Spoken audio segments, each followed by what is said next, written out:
सम्यक दर्शन की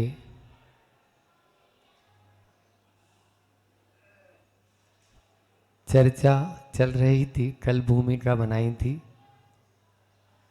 और आज उन अंगों को एक एक करके हम सब न केवल वचनों के माध्यम से ही सुनने और समझने की आवश्यकता है, बल्कि उसको भीतर में उतारने की भी आवश्यकता है। क्योंकि सम्यक दर्शन वह आँख है जिसके माध्यम से हम अपने अंतर जगत में पहुंच सकते हैं। उस ज्योति के द्वारा ही, उस दृष्टि के द्वारा ही हम अंतर जगत को देख सकते हैं।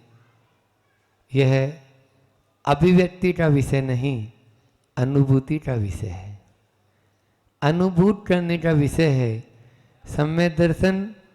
लेकिन हमारी जो बाहरी आचरण है, उस आचरण के माध्यम से भी हम सम्यक दर्शन का आकलन मोटे तौर पे कर सकते हैं। क्योंकि सम्यक दर्शन तो भीतर की परिणति है, उसको पकड़ना केवल मात्र केवल ज्ञानी का विषय है। केवल ज्ञानी ही उसको समझ सकते हैं कि ये मिथ्या दृष्टि है या सम्यक दृष्टि। आगम की भाषा में किसी को मिथ्या दृष्टि बोल देना भी एक गाली कहलाता है। लेकिन हम ये समझ रहे हैं कि उसको मिथ्या दृष्टि कहना गाली है और फिर भी अपनी दृष्टि को सही नहीं कर पा रहे हैं। ये अपन स्वयं समझ लो। यदि हम स्वयं उसको दृष्टि को जब तक सही नहीं करेंगे, तब तक अपने आप में भी आज तक अनादिकाल से हमारा यही स्थिति बनी हुई है कि हम अपनी दृष्टि को सही कर ही नहीं पाए हैं। जब तक हम पर में आपा बुद्धि रखेंगे, तब तक वो दृष्टि सही कहाँ हुई। इसलिए सम्यक दृष्टि के उन अंगों में सर्वप्रथम अंग है निसंकित अंग, शंका से रहित होना। यह सबसे पहला लक्षण है। यदि हमारे भीतर में शंका है, संदेह है, तो हम कभी भी सम्यक दर्शन को प्राप्त ही नहीं कर सकते हैं। आचार्य समंतभद्र स्वामी कहते हैं, इदमेव ईदृशमेव तत्वम नान्य न चान्यता इत्यकंपाय सांभोवत सन्मार्गे संशयारुचि। यही है, ऐसा ही है और यही सत्य है। तत्व का जो स्वरूप है, वहाँ पर अपन तत्वार्थ सूत्र में भी बोलते हैं ना कि तत्वार्थ श्रद्धानम सम्यक दर्शनम। तत्वों पर जो तत्व जैसा है वैसा ही है वो। और जो प्रभु ने बताया है, देव शास्त्र गुरु का स्वरूप जो है, उस पर दृढ़ श्रद्धान होना कि नहीं, इसमें किसी तरह का कोई भी किंतु परंतु नहीं है, तब ही हम अब निसंकित हो सकते हैं। अन्यथा उसमें यदि शंका करेंगे तो कुछ भी नहीं अपन हासिल कर सकते हैं। तो सबसे पहला है, कल भी मैंने बोला था, विश्वास। आज भी वही चर्चा है कि विश्वास यदि नहीं है तो कुछ भी नहीं। 4 शब्द हैं। पहला है विश्वास, दूसरा है बुद्धि, तीसरा है श्रद्धा और चौथा है तर्क। विश्वास कहता है कि मैं रात अंधेरे में भी बेधड़क चल लेता हूँ। बुद्धि कहती है कि मैं दिन के उजाले में भटक जाती हूँ। बुद्धि कहती है कि मैं दिन के उजाले में भी भटक जाती हूँ। इधर श्रद्धा कहती है कि मुझे पाषाण में भी भगवान नजर आते हैं। तो तर्क कहता है कि मैं भगवान को भी पाषाण बना देता हूँ। उसको भगवान में भी पाषाण ही नजर आएंगे। जो तर्क करेगा वो कभी भी आगे नहीं बढ़ पाएगा। ये कुतर्क है और कुतर्कों का कोई अंत नहीं होता है। इसलिए बुद्धि और तर्क, मैंने बोला था पहले भी कि जो श्रद्धा होती है वो सुई का काम करती है और बुद्धि जो होती है वो कैंची का काम करती है। आप देखिए, आज इतने सारे चैनल चल रहे हैं, इतने सारे प्रवचन हो रहे हैं, इतना सानिध्य मिल रहा है। हर रेलवे स्टेशन पे आचार्य श्री जी ने एक संत को छोड़ दिया है। ये समझ लीजिए, इटारसी से लेके दमोह तक आप चले जाइए, हर मंडी मामोरा भी, बासोदा भी, विदिशा भी, भोपाल भी, इटारसी, तो हर जगह है। लेकिन फिर भी प्रभाव क्यों नहीं पड़ पा रहा है? क्योंकि बुद्धि आड़े आ जाती है। और ये बुद्धि है ना, पहले बुद्धि जो है ना, अपनी बुद्धि नहीं लगाते थे। पहले के लोग होते थे, पिताजी मंदिर जा रहे हैं, दादाजी मंदिर जा रहे हैं, दादी मंदिर जा रही है, तो हमें भी जाना है। क्यों जाना है? सोचा ही नहीं कभी। लेकिन आज का व्यक्ति, हम अधिक पढ़े लिखे हैं, कम समझदार। बस वो स्थिति हो रही है कि वो पढ़ लिख क्या गया है, अभी लौकिक भाषा का बोल रहा हूँ, पढ़ लिख क्या गया है, वो केवल और केवल बुद्धि। मंदिर क्यों जाना, ऐसा क्यों करना, ये क्यों करना, वो क्यों करना, ये जो शंका है, ये जो कुतर्क है, ये हमारी जो बुद्धि और तर्क, ये दोनों ही काटते चले जाते हैं। और इसके आधार पर कभी भी हम आगे नहीं बढ़ पाएंगे, नहीं बढ़ पाएंगे। श्रद्धा के आधार पर ही आगे बढ़ पाएंगे। जो विश्वास है, श्रद्धा है, उसी को हमें मजबूत, और वो तभी हो पाएगा जब शंका, बोलते हैं ना कि शंका जो है जहाँ पर है, शंका की धरती पर कभी भी हम श्रद्धा का बीजारोपण नहीं कर सकते। शंका की जो धरती है, उस शंका की धरती पर वो बीज का रोपण होने ही नहीं देगी। तो इसलिए सबसे पहले निशंकित होना हमारे लिए अनिवार्य है कि यही है जो मार्ग है, यही सत्य है। आज सवेरे भी हम चर्चा जब कर रहे थे, तो मोक्ष मार्ग में आगे बढ़ना चाहता है कोई भी यदि कैंडिडेट, तो उसको भी प्रवचन सार में भी यही कारिका आती है कि आपको पहले इसी मार्ग को अपनाना है। बाद में इसमें हो सकता है कि आपको कुछ, यानी जो है ना, जो भी आपके दो तरह के यानी होता है, एक होता है संदेह और एक होती है शंका, ठीक है। एक तो यहाँ पर, अब यहाँ पर शंका हम दूसरी तरह से ले लिए हैं कि संदेह होना अच्छा नहीं। संदेह रूपी जो शंका है, वो आपको डाउट कर रही कि अब ये मार्ग पहुंचाएगा या नहीं पहुंचाएगा। तो भैया तुम अब चल पड़ा है, तो अब तो तुम कहाँ जाएगा? या तो वापस आके देख ले, पहले समझ ले कि नहीं, जो जिनवाणी कह रही है, जो गुरु कह रहे हैं, जो हमारे देव कह के गए हैं, वो बिल्कुल सत्य है, और उसको अपने भीतर में बैठा ले। दूसरा है, हम जब तक यानी अविश्वास रखेंगे तब तक पार नहीं हो पा जाएंगे। तो महाराज जी फिर तो अपन हमेशा ही संकित यानी निशंकित रहेंगे, तो कहीं पे भी गड्ढे में गिर जाएंगे। नहीं, हमारे यहाँ ऐसे अंध विश्वास या अंधी शंका करने के लिए भी नहीं कहा गया है। अंधी मतलब अंध रूप से निशंकित होने के लिए भी नहीं कहा है। आप पहले देख लीजिए, सच्चे देव, शास्त्र और गुरु कौन है, ये विशेषण लगाया।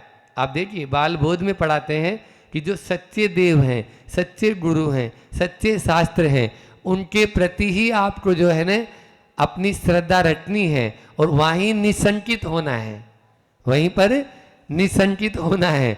ऐसे नहीं कि आप कहीं पर भी जाके आप 10 रुपये का श्रीफल भी लेते हो। आजकल 10-15 रुपये का आता हो, कितने का आता है? हाँ, जो भी, तो जितने का आता है तो उसको भी बजा के लेते हो या नहीं लेते हो? तो जिसके प्रति अपन पूर्ण रूप से समर्पण कर रहे हैं, या जो हमारा उद्धार करने वाले हैं, उनको तो पहले आप देख के ही। लेकिन जब एक बार देख लिया है, एक बार मालूम चल गया कि यही तत्व है, इन 7 तत्व के अलावा हमारा कल्याण नहीं हो सकता है, कोई 8वां तत्व नहीं है। इस तरह का जब यानी विश्वास हमारे मन में आ जाएगा और इस पे हम अकाट्य श्रद्धा करेंगे, तब ही हमारा उस सब में दर्शन हमारा बेड़ा पार करा सकता है, नहीं तो पार नहीं जाएगा। वो तो पत्थर की नाव का जैसा हो जाएगा कि आप कहीं पे भी गए और मत्था टेक दिया है, तो पत्थर की नाव में सवार हो गए, तो खुद तो डूब ही रहा है, दूसरा और डुबा देगा। तो इसलिए तो साधु का स्वरूप कैसा है, देव का स्वरूप कैसा है, ये भी आपको मालूम होना चाहिए। शास्त्र का स्वरूप कैसा है, ये जब तक मालूम नहीं। पहले क्या होता था, पहले के जो लोग होते थे बहुत स्वाध्यायशील होते थे। आजकल के भी होते हैं, मंडी बामोरा में तो बहुत मतलब बाई जी के द्वारा काफ़ी स्वाध्याय का किया गया है, और अन्य भी तो। लेकिन स्वाध्याय होगा तब ही आप जो है ना स्वयं भी अपने आप को स्थिर, और साधु भी का भी स्वरूप आपको मालूम हो पाएगा। नहीं तो क्या कुछ नहीं होगा कि लोभी गुरु, लालची चेला, और हो नरक में ठेलम ठेला। वो यही होगा कि ये लोभी गुरु है और लालची चेला है। चेले को लालच आ जाता है कि हाँ हाँ ऐसा हो जाएगा वैसा हो जाएगा, अब बस हो गया काम, वो कुछ भी नहीं हो सकता है। दोनों का ही नुकसान है। एक बार ऐसा हुआ, एक अंधा था, वो अंधा मंदिर जा रहा था। किसी मित्र ने पूछा, क्यों भाई कहाँ जा रहे हो? भगवान के दर्शन के लिए जा रहा हूँ। भगवान के दर्शन के लिए? तुम्हें तो दिखता ही नहीं है, तो दर्शन कैसे होंगे? जो अंधे ने जो जवाब दिया, वो शंका जो है ना, जैसा वो निशंकित था ना, वैसा अपन को अपनाना है कि मुझे नहीं दिखता कोई बात नहीं, लेकिन भगवान को तो दिखता है। भगवान यदि देख लेंगे तो मेरा बेड़ा पार हो जाएगा। मुझे देखने से कोई मतलब, दिखने से मतलब नहीं है। लेकिन हम क्या करते हैं? भगवान के दर्शन के लिए नहीं जाते, भगवान को दर्शन देने जाते हैं। महाराज के दर्शन के लिए नहीं जाते। महाराज को दर्शन जब तक महाराज नजर नहीं उठा ले तब तक हिलते ही नहीं। जब तक हम देखते हैं महाराज जी 2:30 बजे तक मौन है, तो उनके लिए भी वो जो है, उनको जब तक या तो महाराज जी दर्शन हो जाए, दर्शन मतलब दर्शन हो जाएंगे तो भी उनको संतुष्टि नहीं है। मैं बता भी देता हूँ, ये चलो यहाँ बैठे हैं, तुम्हें तुम्हारी ट्रेन है या जो भी है, तुम्हें जल्दी है तो ये करिया। लेकिन अब वो महाराज जी बोले नहीं है, महाराज जी ने हाथ नहीं उठाया है, ये कौन सी बात हो रही है? तो इसका मतलब तो ये हो जाए कि आपके मन में कहीं ना कहीं ये बात है कि हम दर्शन करने नहीं आए हैं, दर्शन देने आए हैं। तो ये गड़बड़ हो जाता है। इसलिए हमें उस अंधे की तरह, एक बार एक छोटा बच्चा था, तो देखो किस तरह से निशंकित होना चाहिए अपन को। वो छोटा बच्चा रोज प्रतिदिन मंदिर आए और मंदिर आकर कुछ अपने मुझ से बुदबुदाए। अब बहुत लेकिन भक्ति भाव से भगवान के सामने ऐसा लगे लोगों को भी कि पूरी भक्ति यही कर रहा है। अब वही वह शंका, ये क्या कर रहा है? ये शंका जो है ना, ये कीड़ा है ये, और ये हर जगह होता है। हम तो बोलते हैं, अभी आपको बुरा लगेगा, चौके में अंतराय कर दिया और महाराज बैठ चुके हैं, अब वो खड़े हो नहीं सकते हैं, लेकिन उसमें भी शंका है, नहीं महाराज ने गलत अंतराय कर दिया है। आप देखो ना, वो महाराज के ऊपर प्रश्न चिन्ह लगा दिया है, तो महाराज ने अंतराय गलत किया है। ये कौन सा? तो ये तो आपका गड़बड़ हो जाएगा ना। इसमें तो यदि आपकी मान ली देव शास्त्र गुरु के प्रति श्रद्धा कहाँ बची आपकी? नहीं, महाराज जी ने जो अब तो कर भी दिया है, वो दोबारा खड़े होने नहीं है, खड़े होकर वो दोबारा खड़े हार भी नहीं लेंगे। इसलिए महाराज जी पे या देव पे या शास्त्र पर कभी शंका इस तरह की नहीं करना। तो वो बच्चा बुदबुदा था, एक पूछा, तो अब अध्यक्ष साहब भी देख रहे हैं कि यार ये तो बहुत भक्ति भाव से रोज आता है। तो उससे पूछा, क्यों भाई क्या करता है? बोले नहीं, मैं भगवान की भक्ति करता हूँ। तो भक्ति में क्या बोलते हो हमें तो बताओ। बोले नहीं, मैं जो है ए से लेके जेड तक की पूरी अंग्रेजी बोल देता हूँ जो मैंने विद्यालय में सीखी है। अच्छा, तो ये कोई भावना होती है क्या? भगवान की क्या प्रार्थना होती है क्या? बोले सुनो, दुनिया की जितनी प्रार्थना बनी है ना, वो ए से जेड के बीच में जितने अक्षर है उन्हीं से बनी है। इसलिए मैं तो ये बोलता हूँ, भगवान मैंने ये पूरी अंग्रेजी बोल दी है, पूरे अक्षर बोल दिए हैं, बार कड़ी के अक्षर बोल लो, मान ली इंग्लिश से आपको वो है, अब जो आपको अच्छी लगे वो बना लो। कई बार ऐसा होता है कि भगवान के सामने जाकर, कई मैंने देखा है कि अब एक पूजा में शायद ऐसे भाव है कि मेरा कुछ नहीं जाएगा, तेरा ही जाएगा अब तो जो जाना है, क्योंकि मैं तेरा परम भक्त हूँ। अब मेरी बिगड़ी यानी जो है ना, वो आपको सुधारना है। यदि नहीं सुधर पाएंगे या कोई भी काम बिगड़, हम तो भगवान से हम भी ऐसे ही बोलते हैं, जैसे मान लीजिए कुछ भी कर रहे हैं, कोई भी प्रोग्राम, तो अब हमारा क्या जाना है, हम तो आपके भरोसे, हमने तो तेरे भरोसे नैया डाल दई, है ना, भंवर में नैया डाल दई, ऐसा है ना भजन रोहित बोल रहा है। तो वही वाला, तो अब तो मेरा कुछ भी नहीं है भगवान, अब तो जो भी है वो आपका है। ऐसी शंका, यदि ऐसा निशंकित यदि अपन हो जाएंगे, निश्चित रूप से भगवान उसका बेड़ा पार करेंगे। उसमें फिर कोई तरह का हो किंतु परंतु नहीं रहेगा। यही हमारे भीतर में होना चाहिए, तभी हम जो है निशंकित होकर आगे बढ़ सकते हैं। अन्यथा तो पहला ही ये जो है फाउंडेशन है ये, क्योंकि अगर निशंकित नहीं है या शंका से सहित है तो हम, निशंकित का मतलब दो अर्थ भी होते हैं। एक तो यहाँ पे शंका का जो मैं इतनी देर से बता रहा हूँ, दूसरा एक भयभीत होना भी है। सम्य दृष्टि जो है ना, भयभीत नहीं होता है। भीतर का अर्थ लेंगे तो क्या, सम्य दृष्टि सप्त भय विपमुक्ता होता है, वह सम्य दृष्टि कभी भी भयभीत नहीं होता है। आचार्य कुंद ने उस परिभाषा निसंकित जो अंक की परिभाषा वो इस प्रकार से, तो समंत भद्र की बताई थी पहले। अब कुंद आचार्य कहते हैं सम्मा इट्ठी जीवा निसंका होंती निभया तीर्ण सप्त भय विपुमुट्ठा जम्मा तम्मा दुनिसंका। यानी सम्य दृष्टि जो जीव होते हैं वो मतलब निसंक होते हैं, और जो निसंक होता है वो तभी हो पाएगा जब निर्भय होगा। भय से सहित जो होगा वो शंका से सहित ही होगा। जैसे अभी मान लीजिए कोई भी आपको थोड़ी सी भी मन में यदि उवापोह है या जिसको बोलेंगे अपन शंका है, तो आप भय से रहित यहाँ बैठ नहीं पाएंगे। अभी यहाँ कोई को बोल दिया जाए कि नहीं चल यहाँ पर कुछ देख लिया था, तो आप भले ही महाराज जी प्रवचन कर रहे हैं, अब वही वो नजर आएगा, है ना।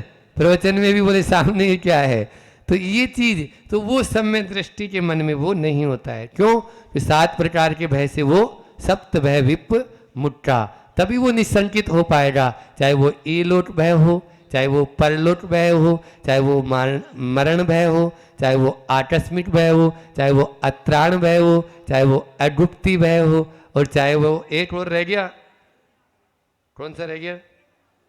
वेदना भय। हाँ देखो भाई जी बता दिए तुरंत ही कि वेदना का भय, हम वेदना के कारण भी भय, सबसे ज़्यादा तो मरण इसी का होता है। मरण भय और वेदना भय अलग अलग है। तो मरण भय हम ये मरने से डर जाते हैं और शरीर को आपा बुद्धि मानकर उसी में ही अपन लगे रहते हैं।